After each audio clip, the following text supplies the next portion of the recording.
Je m'appelle Sophie Desou-Mercier, j'habite au Pradette depuis 1 an et demi et je représente l'association Nature avec laquelle nous avons fondé donc le projet de ferme agro-urbain, c'est-à-dire une ferme en milieu urbain, un projet agricole en milieu urbain avec 20 autres membres fondateurs.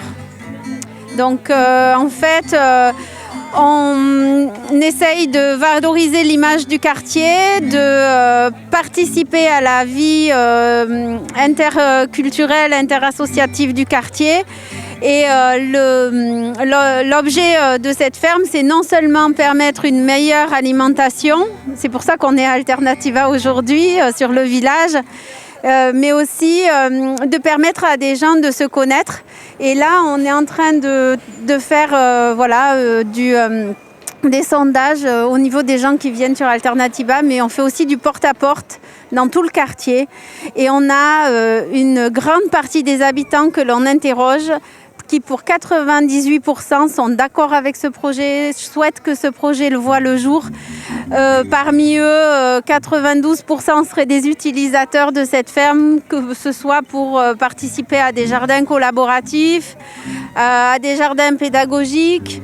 On a l'idée de faire des partenariats avec des écoles, des collèges, des lycées pour permettre aux enfants de comprendre d'où viennent les légumes et les fruits qu'ils ont dans leur assiette. Grâce à ça, on s'aperçoit qu'il y a beaucoup moins de déchets dans les cantines scolaires, par exemple. On voudrait y planter des arbres parce qu'autour d'un arbre, il y a 3 degrés de différence avec la chaleur qu'il y a à l'extérieur. Donc ce sont des îlots de fraîcheur qu'on pourrait vraiment créer dans notre quartier. Pour résumer, où en êtes-vous de ce projet et quelles seraient les prochaines étapes de façon très synthétique ?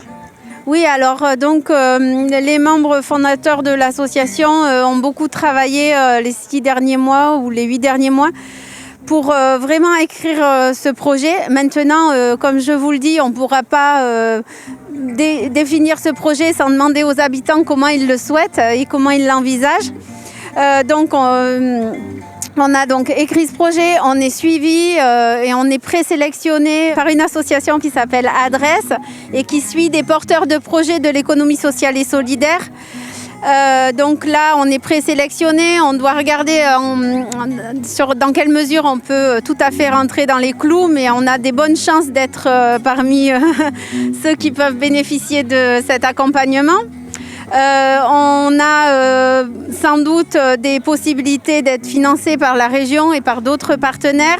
On fait connaître le projet non seulement donc aux habitants, mais aussi à des élus comme des parlementaires, des élus locaux, aussi à d'autres associations qui sont importantes dans la ville de Toulouse, qui travaillent sur des projets de solidarité ou caritatifs.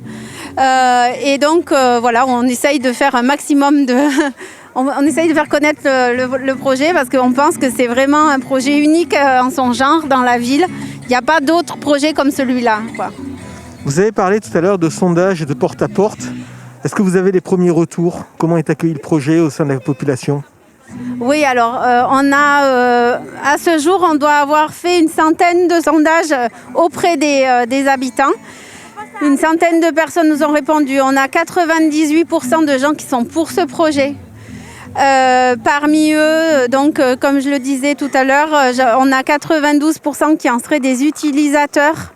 On a 75% de gens qui nous disent vouloir imaginer ce projet avec nous. Et aujourd'hui, par exemple, on fait écrire les gens sur comment ils pourraient imaginer cette ferme et à quoi elle servirait.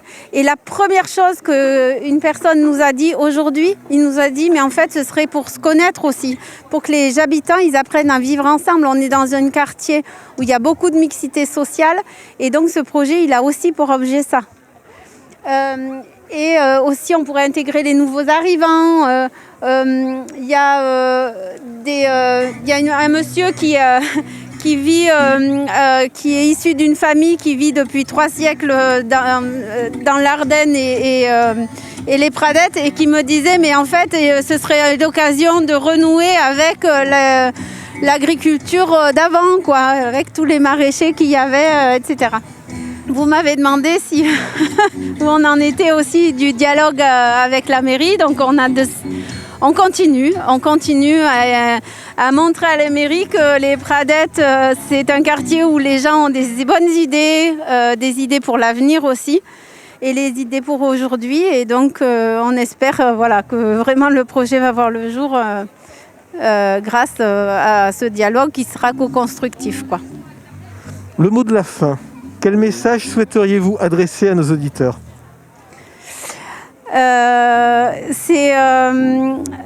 J'avais envie de dire que moi j'ai habité en centre-ville à Toulouse et je n'ai jamais vu autant de mobilisation des habitants que dans ce quartier aux Pradettes. Vraiment, je suis sidérée par le nombre d'associations, mais pas que. Je veux dire, on va vers les gens. Les gens sont très sympas. Ils accueillent ce projet à bras ouverts. Ils sont pour se mobiliser pour ce projet. Et c'est génial en 2020, quoi, d'avoir ces réponses-là. Donc moi, je suis ravie d'être dans ce quartier. Merci beaucoup. Bonne journée. Au revoir. Merci.